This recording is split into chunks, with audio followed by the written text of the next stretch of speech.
點睇今日即係居民可以開始即係上樓執拾啊？有啲咩關注或者留意到嘅情況咧？我諗居民嗰個心情應該都會好複雜嘅。咁啊，一方面當然好期望可以翻去睇翻自己嘅單位啦，但係另外一方面咧，即係回想起即係當日災情嘅情況，甚至乎有啲家人就有喪失家人啊、鄰居啊、外傭啊或者寵物啊咁樣，都會心情都好沉重嘅。咁所以做好準備啦，即係心理上、身體上。咁啊，以至翻到去執拾嘅時候，就唔會有太多突然發生嘅事，或者太多即係自己冇預計到嘅情況，咁啊引致啲情緒咧就更加大嘅波幅。咁所以心理上做準備好重要嘅。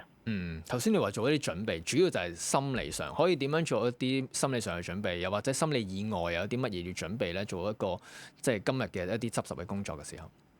我諗喺心情上咧，就做一個預演，就呢個會幫到嘅。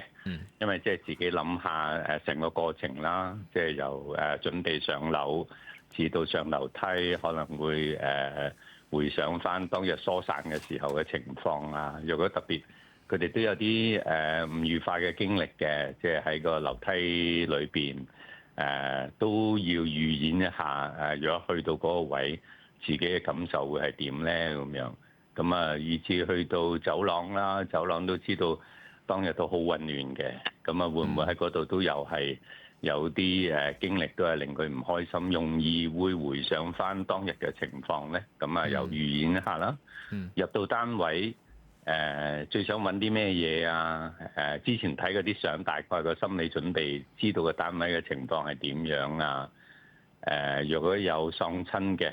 咁啊，會特別想揾翻啲咩嘢啊？而去到即係家人離世嘅地方，個心情會係點樣啊？即係自己都思想一下，同埋係若果想有啲送別嘅儀式嘅話，亦都即係同陪同嘅人一齊傾下打算係點樣做個送別嘅儀式啊？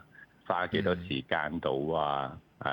即係之前講下自己嘅心情先啊。咁呢啲我諗都會有幫助嘅，即係盡量就係令到成個過程唔會有太多非預期到發生嘅事咯。